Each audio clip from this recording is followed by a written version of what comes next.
कुठून आलेले आहेत आपण त्यांचं स्वागत करूया. आज मी खूप वर्षानंतर शिवसेना भवनमध्ये आलो. मला नवीन शिवसेना भवन मी पहिल्यांदाच बघतोय आणि माझ्या मनामध्ये कायमच्या कोरल्या गेलेल्या ज्या काही आठवणी आहेत त्या सगळ्या जुन्या शिवसेना भवनमधल्या आहेत. त्याच्यामुळे आता कुठे काय होतं हेच आता मला म्हणजे आता समजत नाही आहे किंवा कळत नाही आहे. पण जुन्या शिवसेना भवनमधल्या आठवणी या खूप काय म्हणू त्याला रोमांचकारी आणि आनंददायी आणि अशा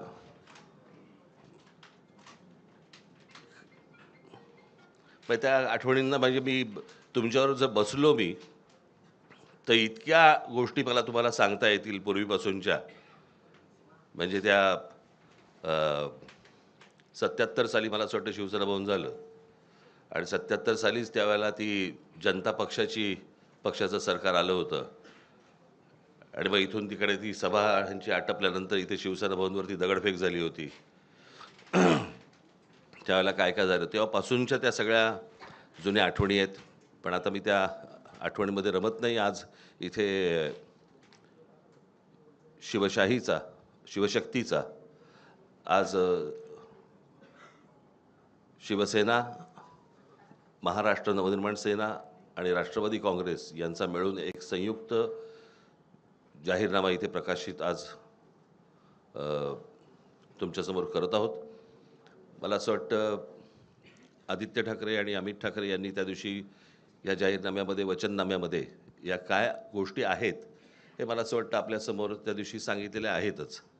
त्याच्यामुळे आता त्याच्यावरती परत किती चर्चा करायची हे मला असं वाटतं आपण त्या गोष्टींचा विचार करावा. या व्यतिरिक्त जर समजा आपल्याला काही इतर प्रश्न असतील मला असं वाटतं सन्माननीय उद्धव ठाकरे आपल्याशी बोलतीलच. परंतु त्यानंतर जे काही आपल्या मनामध्ये काही प्रश्न असतील ज्याची उत्तरं आम्ही देऊ शकत असू तर आम्ही जरूर देऊ. तर आम्ही जरूर देऊ. धन्यवाद.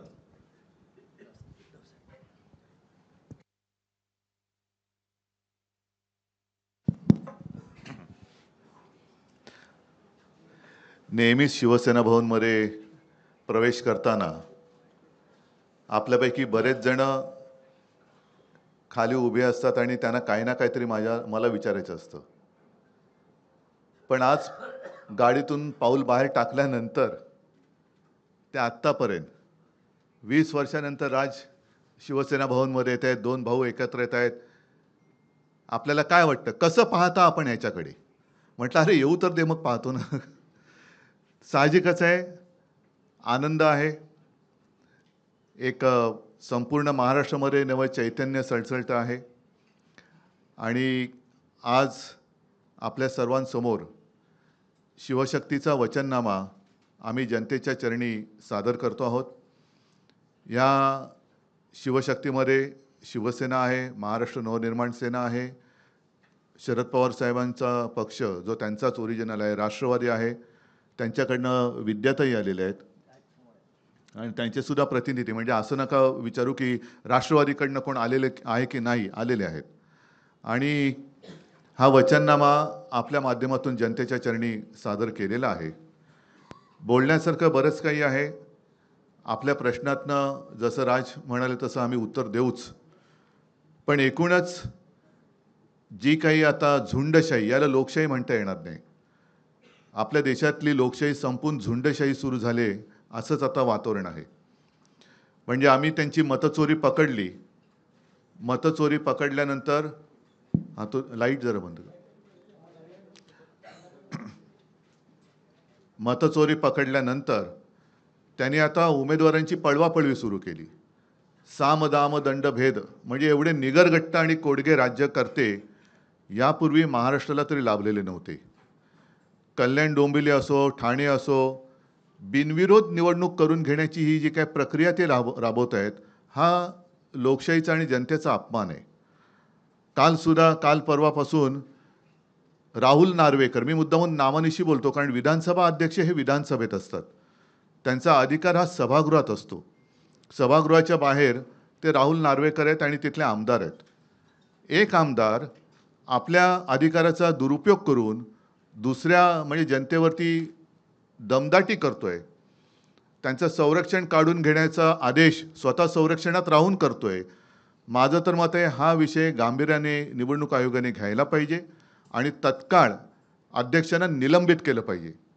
कारण अध्यक्ष हे कोणत्याही पक्षाचे नसतात. ते जनतेचं जे काही न्यायासन आहे विधिमंडळ त्याचे अध्यक्ष असतात आणि तिकडे निष्पक्षपातीपणाने कारभार करण्याची जबाबदारी त्यांची असते. अध्यक्ष हे कोणत्याही पक्षाच्या प्रचाराला जाऊ शकत नाहीत किंवा त्यांनी जाता कामा नये असा एक अलिखित किंवा लिखित दंडक आहे. त्याला छेद देणारं उद्दाम वर्तन त्यांनी परवा केलेलं आहे आणि म्हणून त्यांना तत्काळ निलंबित केलं पाहिजे. त्यांच्यावरती गुन्हा दाखल झाला पाहिजे. कारण असेच जर का सगळे वागायला लागले, अगदी मंत्र्यांना सुद्धा त्यांचा लवाजमा घेऊन निवडणूक प्रचारात फिरता येत नाही.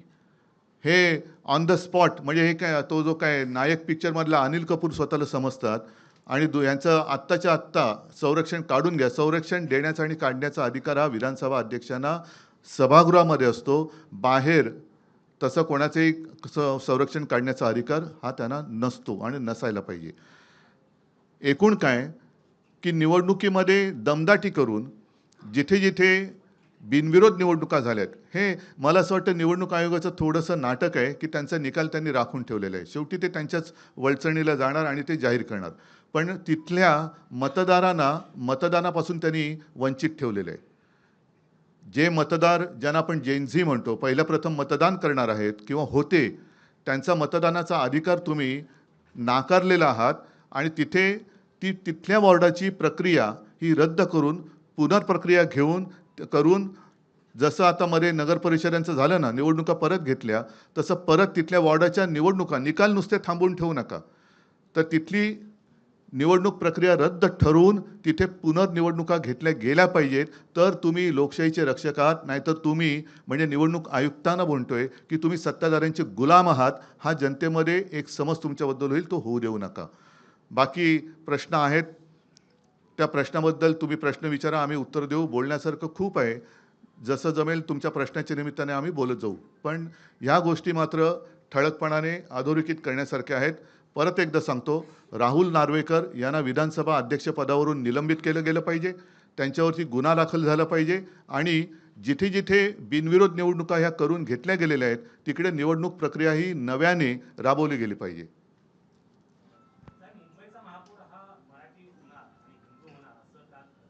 मला असं वाटतं की त्यांनी हा जो काही विचार सुरू केला, काल एक त्यांचा कुठला रे वरळीला डोम, तिथे सगळे डोमकावळे जमले होते आणि तिथे मी डोमकावळे एवढ्यासाठी म्हणालो, जे मराठी होणार हिंदू होणार म्हणतायत ते शिवसेनेतलेच बरेचसे गद्दार तिकडे गेले होते. ते कोण आहेत धर्माने? ज्यांना शिवसेनेने मोठं केलं ते धर्माने कोण आहेत? मुंबईचा महापौर हा मराठीच होणार. आत्तापर्यंत हा मराठीच शिवसेनेने महापौर केलेला आहे. पण भारतीय जनता पक्ष आमच्यासोबत असताना त्यांनी उपमहापौर काय केले होते हा त्यांनी स्वतःला प्रश्न विचारावा. मुख्यमंत्री असं म्हणतायत की त्यांनी महायुतीने केलेल्या प्रकल्पांचं श्रेय चोरलं जातंय आणि ते लोकांसमोर मांडलं जातंय. हा प्रश्न एक चांगला आहे. आम्ही साधी कामं केलेली आहेत. आम्ही मुंबईमध्ये 25 वर्ष खूपच साधी कामं केलेली आहेत आणि आम्ही ते होर्डिंगवरती दाखवतोय आता. होय, हे आम्ही केलं. ह्याच्यामध्ये काय आहे की साधं कोस्टल रोडचं काम केलेलं आहे, साधं मध्यवैतरणा धरण बांधलेलं आहे, कोरोनामध्ये साधी कामं केलेली आहेत.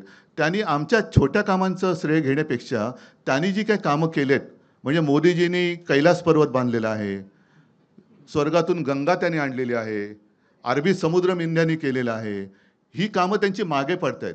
तर आम्ही केले. आता म्हणजे मी येताना पाहिलं, जो रिगलच्या इथे हिंदू हृदय सम्राट शिवसेना प्रमुखांचा पुतळा आहे, जी जागा आम्ही सिलेक्ट केली, तो पुतळा माझ्या देखरेखीखाली तयार झाला, त्याचा संपूर्ण खर्च आम्ही केला, तेही श्रेय मिंदे घेतोय. तर आमची छोटी कामं आहेत. पण केवढी मोठी कामं तुम्ही केलेत. कैलास पर्वत मोदीजींनी बांधले, का नाही तुम्ही सांगत? गंगा मोदीजींनी स्वर्गातून आणली पृथ्वीवरती, हे तुम्ही का नाही सांगत?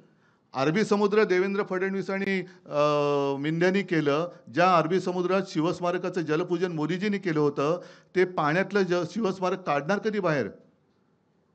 समुद्र मंथन हे सुद्धा त्यांनीच केलं होतं. त्याच्यामुळे समुद्र मंथन करून ते शिवस्मारक त्यांनी बाहेर आणावं, जसं अमृत आणलं तसं. आमची छोट्या कामाची काय तुम्ही श्रेय घेताय? ज्या वेळेला मुंबईमध्ये देवेंद्र फडणवीस किंवा एकनाथ शिंदे मिंध्याना कोणी ओळखत नव्हतं, तेव्हापासून कोस्टल रोडची प्लॅनिंग, त्याच्या आधी मिडल वैतरणा धरण, त्याच्यानंतर आम्ही हॉस्पिटल्स बांधलेली आहेत, अनेक सुविधा केलेल्या आहेत. ही छोटी छोटी कामं आहेत. त्यांनी केलेली ही मोठी कामं आहेत. परत एकदा सांगतो, मोदीजी कैलास पर्वत बांधलेला आहे, स्वर्गातून गंगा मोदीजीने आणली, अरबी समुद्र या मिंद्याने आणि गद्दारीने केलेलं आहे निर्माण, तर ते श्रेय त्यांनी घ्यायला पाहिजे. सगळे विरोधक तुम्ही ईव्हीएम बद्दल शंका घेत होतात, पण आता बिनविरोधचा जो काही धडाका लावलेला आहे त्या संदर्भात सगळे विरोधक तुम्ही एकत्र येणार आहात का, किंवा काय कोर्टात जाऊन त्या संदर्भात कोर्टात जाऊन काय होणार आहे? विश्वास ठेवायचा तरी कोणावर? ही प्रक्रिया, म्हणून म्हणतो की निवडणूक आयोगामध्ये दम असेल तर त्यांनी नुसता निर्णय राखून नाही ठेवायचा तो. आणि महत्त्वाचा मुद्दा म्हणजे अर्ज भरताना ते जे सगळे आरोह होते, त्या आरोहचा टेलिफोनचा रेकॉर्ड काढा. कोणी कोणी त्यांना फोन केले होते ते काढा. का तोही रेकॉर्ड आता व्हिडिओच्या CCTV कॅमेऱ्याच्या फुटेजप्रमाणे नष्ट केलं आहे, तेही लोकांना कळू द्या. थांबा ना, राज.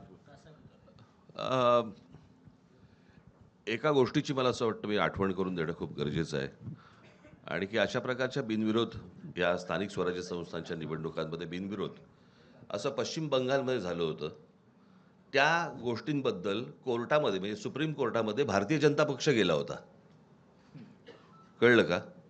आता त्या पक्षाचं आत्ताच्या या महाराष्ट्रातल्या गोष्टींबद्दलचं काय म्हणणं आहे हे एकदा तरी सांगावं. म्हणजे पश्चिम बंगालमध्ये तुम्हाला चालत नाहीत आणि महाराष्ट्रामध्ये तुम्ही करतात. मला या सगळ्या गोष्टींमध्ये फक्त एकच सांगायचं आहे आपल्याला सगळ्यांना, आणि त्याही राजकीय पक्षांना पण मला हेच सांगायचं आहे की सत्ता, ह्या सत्तेचा अमरपट्टा घेऊन कोणीच आलेलं नाही आहे. आज तुम्ही ज्यावेळेला सत्तेमध्ये आलात त्यावेळेला काँग्रेसने हे केलं, काँग्रेसने हे केलं, काँग्रेसने असं केलं म्हणून आम्ही असं करतोय, असं ज्यावेळेला तुम्ही सांगता, उद्या जेव्हा तुम्ही जाल आणि तुम्ही जे पायंडे पाडून ठेवलेले आहेत त्याच्या दामदुपटीने ज्यावेळेला पुढे सुरू होईल त्यावेळेला कोणाकडे तक्रार करू नका. याचं कारण आत्ता आपण जे काय करतो आहोत तर जर समजा त्यांना वाटत असेल की आम्ही सत्तेतनं कधीच बाजूला होणार नाही आहोत, तर आम्हाला असं वाटतं हा भ्रम त्यांचा दूर झाला पाहिजे. आणि उद्या ज्या वेळेला सत्ता परिवर्तन होईल आणि ज्या वेळेला दुसरे येऊन ज्यावेळेला याहून वाईट ज्यावेळेला होईल त्यावेळेला आपण काय करणार आहोत याचा विचार मला असं वाटतं सत्ताधाऱ्यांनी त्या वेळेला करणं गरजेचं असतं. आपण करत असलेली एखादी कृती आपण चुकीचे पायंडे पाडत नाही आहोत ना, याचं भान मला असं वाटतं राज्यकर्त्यांकडनं सुटलं की मग पुढे काय होतं हे आज आपण पाहतो आहोत. मला असं वाटतं जे राज्यामध्ये लोक आहेत त्यांनी या गोष्टींचा नीट विचार करणं आवश्यक आहे. आपण काय पसरवतोय, आपण काय टाकतोय या राज्यांमध्ये. मी गेले 10 वर्ष, अनेक वर्ष मी तुम्हाला सांगतोय की या महाराष्ट्राचं हे UP बिहार करतायत. उत्तर प्रदेश बिहारमध्ये ज्या प्रकारचं राजकारण केलं जातंय त्या प्रकारचं राजकारण, महाराष्ट्र हा वेगळा सुसंस्कृत महाराष्ट्र आहे. मी नेहमी सांगतो की महाराष्ट्राने देशाला दिशा दाखवलेली आहे, आणि अशा परिस्थितीमध्ये महाराष्ट्राचं अशा प्रकारे वाटोळं करणं, महाराष्ट्रातल्या येणाऱ्या पुढच्या पिढ्यांचं वाटोळं करणं, महाराष्ट्रामध्ये जे येऊ इच्छितात राजकारणामध्ये त्यांची विचारसरणी बदलणं, हे मला असं वाटतं महाराष्ट्रासाठी आणि महाराष्ट्राच्या भवितव्यासाठी घातक आहे. ह्या सगळ्या गोष्टींचा विचार मला असं वाटतं राजकीय पक्षांनी करणं गरजेचं आहे. आज जर आपण ह्या गोष्टींना प्रोत्साहन दिलं तर पुढे आपल्या वाट्याला काय येणार आहे हे फक्त ओळखून घ्यावं.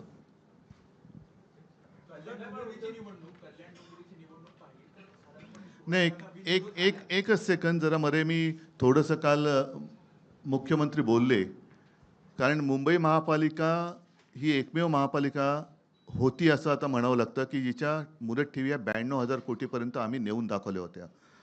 त्याच्यापैकी साधारणतः 40 ते 45,000 कोटी ह्या ज्या कामगारांचे प्रॉव्हिडंट फंड, ग्रॅच्युइटी वगैरे असतात त्याच्यासाठी असतात.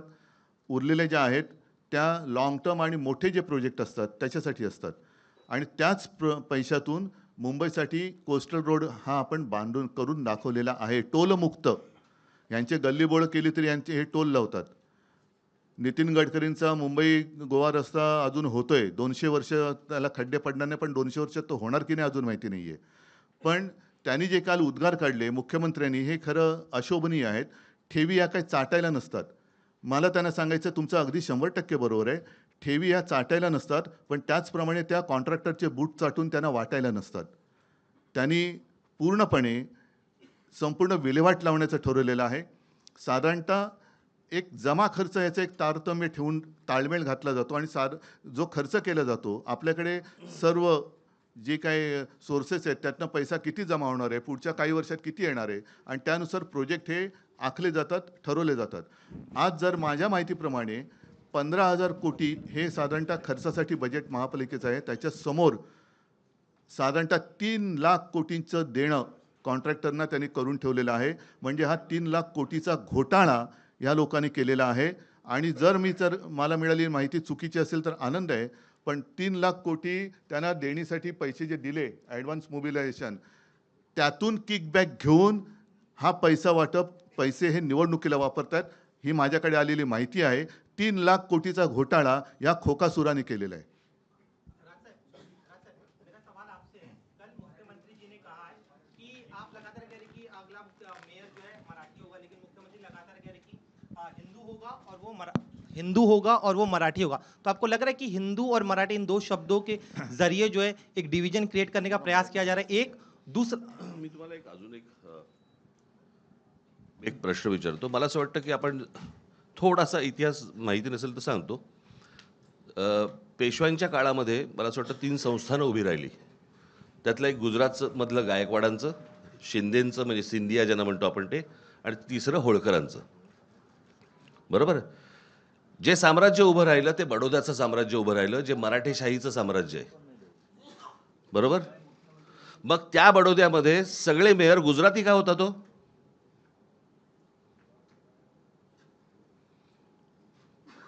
हा महाराष्ट्र आहे. महाराष्ट्रामधल्या प्रत्येक शहरामधला महापौर हा मराठीच होणार. इथे कसलं हिंदू मराठी करताय तुम्ही?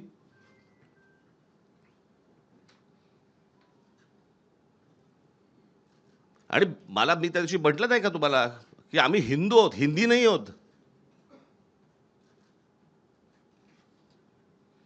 तुम्हाला महाराष्ट्रातल्या या शहरांमध्ये मराठीचा मान हा तुम्हाला राखलाच पाहिजे.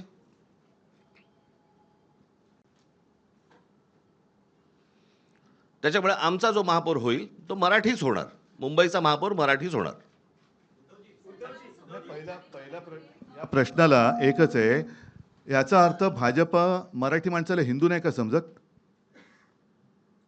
मराठी माणसाला हिंदू नाही समजत? मराठी जसं राज म्हणाला तसं आम्ही मराठी आहोत, अस्सल हिंदूच आहोत. आणि अगदी संयुक्त महाराष्ट्रापासून जो मुंबईसाठी लढा दिला गेला त्याच्यामध्ये आत्ताचा भाजप किंवा तेव्हाचा जनसंघ हा कुठे होता? हा कधी मराठी माणसांच्या आणि हिंदूंच्या बाजूने उभा राहिला आहे? उद्धव सर बोले तो. एक मिनिट. ऑन नाही. नाही तो त्यांचा माईक आहे. बरं. ज्यावेळेला आपण हे म्हणतोय की मुंबईमध्ये मराठी माणसावर अन्याय होतोय आणि तुम्ही तो मुद्दा घेऊन पुढे जात असाल तर या संपूर्ण वचननाम्यामध्ये मराठी माणसासाठी अशी कुठली वचनं आहेत? कारण त्या प्रत्येक ठिकाणी मुंबईकर असे उल्लेख पाहायला मिळत आहेत. याचं कारण असं आहे की हा निवडणूक आयोगाला पाठवला जातो आणि त्यांच्याकडनं सँक्शन होऊन येतो. आम्हाला माहिती आहे आत्ताच्या सरकारमध्ये काय परिस्थिती आहे.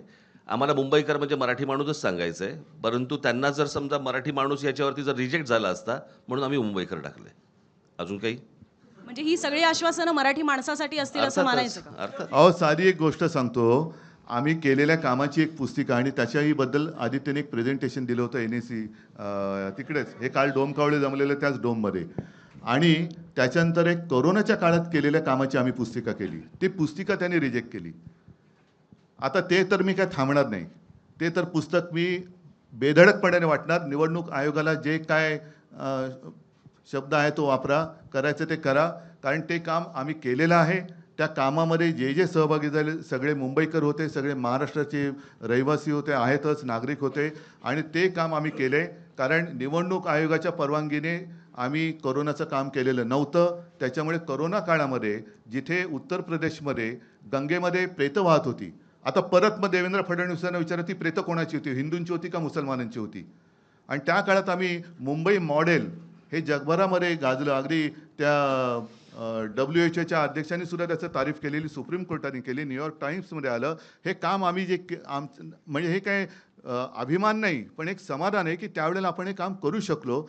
चीनमध्ये 15 दिवसात फील्ड हॉस्पिटल झालं, आपल्या मुंबईमध्ये 18 दिवसात झालं. हे आम्ही सांगणार. याच्यामध्ये निवडणूक आयोग आला तरी त्याला बाजूला सारून आम्ही कोरोनात केलेलं काम हे सांगणार. निवडणूक आयोगाने ते अडवण्याची हिंमत दाखवावी. सर एक प्रश्न असा आहे, इकडे बोलतोय, इकडे एक प्रश्न असा आहे की जो जाहीरनामा करत आहात त्यामध्ये जे विविध विकास कामं आहेत ते करणार असल्याचं सांगितलं जात आहे, परंतु मुंबई अधिनियम 1988 नुसार काही कामं जे आहेत ते ऑलरेडी महापालिकाच करत आहेत आणि जे काही नवीन कामं करायची आहेत त्यासाठी राज्य सरकार, केंद्र सरकार यांची परवानगी लागते. त्यामुळे तुमचं बहुमत आल्यानंतर जे विकासाची कामं सांगितली आहेत ती कशा प्रकारे होणार? कारण राजकारण आता कसं झालंय हे बघितलं आहे. राज्य सरकार किंवा केंद्र सरकारच्या परवानगीची गरज आहे. चांगल्या कामांना, जी आम्ही चांगलं कामं करू इच्छितो, जी याच्यामध्ये दिलेली आहेत, त्याला केंद्र आणि राज्यांनी विरोध करावा.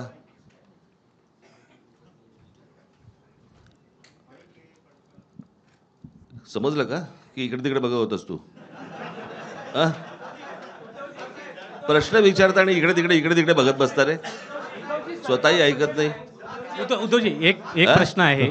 थांब रे जरा, थांब. कुठे चाललोय का? अरे एक मिनिट, त्याला तुला मी काय बोललो हे समजलं का? हां हां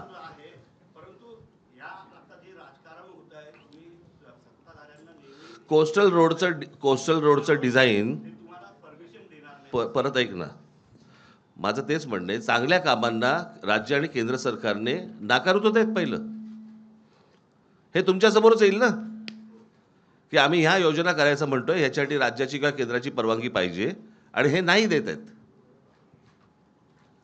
कळलं? बघू. उद्धवजी थांब ना जरा, थांबा ना रे.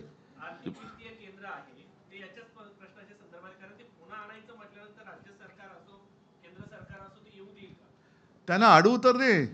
तेच तर राज म्हणाले ना, त्यांना आडउत्तर द्या. म्हणजे त्यांचं जे काही ढोंग आहे ना ते बाहेर पडेल. जसं एक मुद्दा किंवा दोन गोष्टी आहेत ज्याच्याबद्दल मी मुख्यमंत्री असताना गो अहेड दिला होता, ते म्हणजे मराठी रंगभूमीचं दालन. ते यांनी रद्द केलं बिर्ला तिकडे चौपाटीला, आणि ते हे बिल्डरच्या घशात घातलं.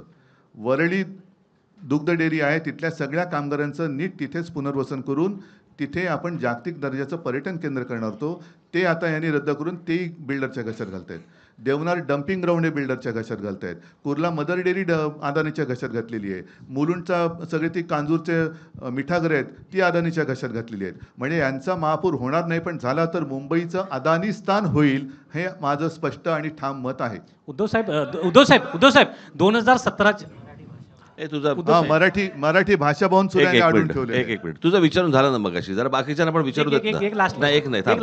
उद्धवजी सरकार लाडक्या बहिणीसाठी 1,500 रुपये देत आहे, मात्र आपल्या वचननाम्यामध्ये सुद्धा घरकाम करणाऱ्या महिलांसाठी तुमचा विरोध आहे का? नाही, 1,500 रुपये असं तुम्ही म्हणत आहात, मात्र महिलांसाठी आता हे जो निधी दिला जात आहे त्याऐवजी त्यांना घरकाम द्या किंवा त्यांना जे असेल काम द्या असं सुद्धा ते म्हणत आहे. त्यामुळं निधी देण्याऐवजी काम देणं हे गरजेचं आहे. दोन्ही करणार. आणि म्हणूनच आर्थिक केंद्र जे आहे त्याची गरज, कारण मुंबईमध्ये आर्थिक केंद्र जे केलं होतं ते मनमोहन सिंगांनी जाहीर केलं होतं. बरोबर आहे, म्हणजे त्यांचं प्रेम हे मुंबईवरती होतं, पण हे आल्यानंतर ते आर्थिक केंद्र उचलून त्याने अहमदाबादला नेलं. म्हणून मुंबईकरांसाठी रोजीरोटीसाठी काही उत्पन्नाची साधनं निर्माण करायची, त्याच्यासाठी आर्थिक केंद्र हे पुन्हा परत आणण्यापेक्षा आम्ही नव्याने करू. 2017च्या वचननाम्यामध्ये आपल्या उद्धव साहेब मुंबईकरांना 24 तास पाणी देण्याचं एक आपण वचन केलं होतं. त्यासाठी गारगाई पिंजाळ धरणाचा देखील उल्लेख केला होता. परंतु आताच्या याच्यात ठेवलेलं नाही. सांगतो, हा चांगला प्रश्न विचारला. 2017च्या वचननाम्यामध्ये गारगाई पिंजाळ ही 2 धरणं आम्ही करू हे वचन होतं. योगायोगाने म्हणा काही असेल, अनपेक्षितपणे 2019 साली मी मुख्यमंत्री झालो आणि त्याला चालना देण्यासाठी जेव्हा मी प्रेझेंटेशन घेतलं तेव्हा लक्षात आलं की तिथे गारगाई आणि पिंजाळ ही जर का आपल्याला तलाव किंवा धरणं करायची असतील तर किमान 5.5 ते 6 लाख झाडांची कत्तल करावी लागेल. कत्तल हा शब्द मी मुद्दामून वापरतोय कारण झाडांना सुद्धा जीव असतो, तर त्यांची कत्तल करावी लागेल. आणि ते बघितल्यानंतर मी थांबलो. त्याच सुमारास आणखीन एक प्रोजेक्ट समोर आला, तो म्हणजे डिसॅलिनेशन ऑफ वॉटर. म्हणजे समुद्राचं पाणी हे पिण्यायोग्य करणं आणि ते वापरणं. आता यातला फरक असा आहे की जिथे कॅचमेंट एरिया आहे तिथे आपण ही धरणं करणार होतो. कॅचमेंट एरिया का आहे तर तिकडे झाडं आहेत म्हणून. ती झाडं कापल्यानंतर पुन्हा पावसावरती आपण अवलंबून राहावं लागायचं ते लागणारच आहे. तो होणारा खर्च, तिथून इथे पाणी आणण्याचा खर्च, त्यापेक्षा समुद्राचं पाणी आपल्याला पावसावरती अवलंबून राहावं लागणार नाही. मी मुख्यमंत्री असताना शेवटचा जो काही अर्थसंकल्प महापालिका आयुक्तांनी मांडला होता त्याच्यामध्ये 400 MLD पर डे, म्हणजे जेवढं आता तानसातनं पाणी मुंबईला एका दिवसात मिळते त्याचा पायलट प्रोजेक्ट लावणार होतो आणि तो आत्ता या डिसेंबरपर्यंत पूर्ण झाला असता. म्हणजे आत्तापर्यंत आपल्याला 400 MLD पाणी जे तानसातनं मिळते ते समुद्राचं पाणी प्यायला पिण्यायोग्य करून उपलब्ध झालं असतं आणि ते यशस्वी झाल्यानंतर मग समुद्र आहे, जो समुद्र या मिंद्याने आणि यांनी निर्माण केला आहे तो असाच ठेवलेला आहे, तर त्याचं पाणी आम्ही पिण्यासाठी करणार होतो. तो प्रोजेक्ट ह्यांनी मारून टाकला आणि परत कॉन्ट्रॅक्टरसाठी गारगाई पिंजाळ म्हणजे पर्यावरणाचा ऱ्हास, आरेमध्ये जे आम्ही करत होतो आरेचं जंगल तसंच ठेवून कांजूर मार्गला मेट्रोची शेड करणार होतो. आता त्यांनी आरे पण वापरतायत, कांजूर पण वापरतायत. हा सगळा विध्वंस आहे, हा कॉन्ट्रॅक्टरसाठी चाललेला हा मोठा घोटाळा आहे. उद्धवजी इकडे एक प्रश्न आहे की या निवडणुकीमध्ये वारंवार असं म्हटलं जातं आहे की मराठी माणसाचं अस्तित्व टिकवण्याची ही लढाई आहे. जर इतक्या वर्षानंतर मराठी माणसाचं अस्तित्व हा जर मुद्दा असेल तर मग महाराष्ट्रात मराठी माणसाला अस्तित्व टिकवावं लागतंय, तर जे राजकीय पक्ष आहेत विशेषतः मराठी माणसाच्या न्याय हक्कासाठी आणि अस्मितेसाठी स्थापन झालेल्या पक्षांचं हे अपयश आहे असं तुम्हाला वाटत नाही का? हा प्रश्न जर का आता 10 वर्ष होऊन मोदींना हिंदू खतरे में है ही आवई देणाऱ्यांना विचारलं तर तुम्हाला त्याचं उत्तर मिळेल. कारण जगातला सगळ्यात बलवान नेता हिंदू हा देशावरती राज्य करतोय. त्यांच्या राज्यामध्ये आजही बांगलादेशी घुसत आहेत, रोहिंगे घुसत आहेत आणि आपल्या महाराष्ट्रामध्ये हिंदू खतरे में है असं म्हणून मोर्चे काढावे लागत आहेत. तर हे अपयश कोणाचं? आणि मराठी माणसाबद्दल म्हणाल तर माझं सरकार पाडल्यानंतर ही जी परिस्थिती उभी राहिलेली आहे, मराठी माणसाचा पदोपदी अपमान होतोय, त्याला घर नाकारलं जातं आहे, त्याच्या आहारावरनं त्याला सुनावलं जातं आहे. हे सगळे गेल्या 2 वर्षात सुरू झाले. मी मुख्यमंत्री असताना मराठी सक्तीची केली होती, तो सुद्धा यांनी आदेश मला वाटतं रद्द केलेला आहे. मराठी भाषा भवनाचं काम हे पाडून ठेवलेलं आहे. ह्या अनेक गोष्टी तुम्हाला सांगता येतील आणि हा सगळा काळ हा आत्ता गेल्या 2 ते 3 वर्षातला आहे. उद्धवजी काल मुख्यमंत्री हिंदू धोक्यात आलाय हा गेल्या 10 वर्षातला परिपाक आहे. उद्धवजी मुंबईची निवडणूक आली की मुंबई तोडली जाणार अशी चर्चा सुरू होते, त्याबद्दल आपल्याला काय वाटतं असं मी आपल्याला विचारतो. याचं कारण म्हणजे काल मुख्यमंत्री म्हणाले की मी मुंबईत वरून डोळे फाडून फाडून बघितली, कुठेही मला सरकलेली दिसली नाही आणि जे सातत्याने अशा पद्धतीचा प्रश्न उपस्थित करतात त्यांची बुद्धी सरकलेली आहे. मुंबईकर येत्या निवडणुकीत आणखीन काहीतरी त्यांचं फाडणार आहे. दुसरा मला राज ठाकरेंना एक प्रश्न विचारायचा आहे. राजसाहेब, काल मुख्यमंत्र्यांनी थेट असं म्हटलेलं आहे की हिंदुहृदय सम्राट बाळासाहेब ठाकरे यांच्या कृतीचा जर वारसा कोणी चालवत असेल तर ते एकनाथ शिंदे चालवतात आहे. याबद्दल आपल्याला काय म्हणायचं आहे? ढाण्या वाघ असं देखील म्हणाले. राजसाहेबांकडून उत्तर अपेक्षित आहे. ठाण्या पण नाही तर ढाण्या कुठून येणार? मला उद्धव अरे थांब, राजला विचारलं मी उत्तर देतो.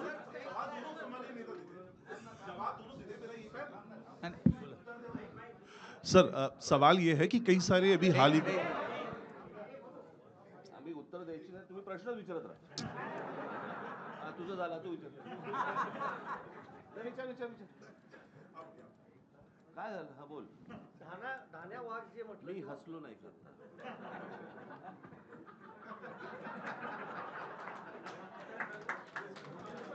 मी हसलो ना. बाईकवर असा मी तर शांतपणे हसलो. संजय राऊत जोरात हसले. हे त्याचं उत्तर. ते मागच्या थांब, आता ते आहे ना.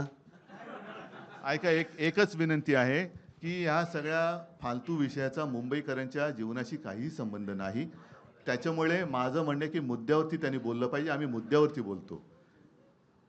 बोलतो. ममदानीबद्दल त्यांनी मोदींना विचारलं पाहिजे, कारण ते नवाज शरीफचा केक खाऊन आलेले. त्याच्यामुळे मोदी तिकडे जात येत असतात, आम्ही जात येत नाही आहोत. तर त्याचा आणि मुंबईशी काही देणं घेणं नाही आहे. मुंबईकरांसाठी आम्ही जे केलेलं आहे त्याच्यावरती बोला. ते जर काही करू शकत असतील तर त्याच्यावरती बोला. या फालतू बाजपळ त्यांच्या प्रचारामध्ये मुंबईकरांना काही मिळणार नाही. उद्धव सर इसी सवाल मी का एक प्रश्न तुम्हाला सगळ्यांना तुम्हालाच विचारतो. पुढे पण काय काय गोष्टी ऐकायच्या आहेत ना रे तुम्हाला?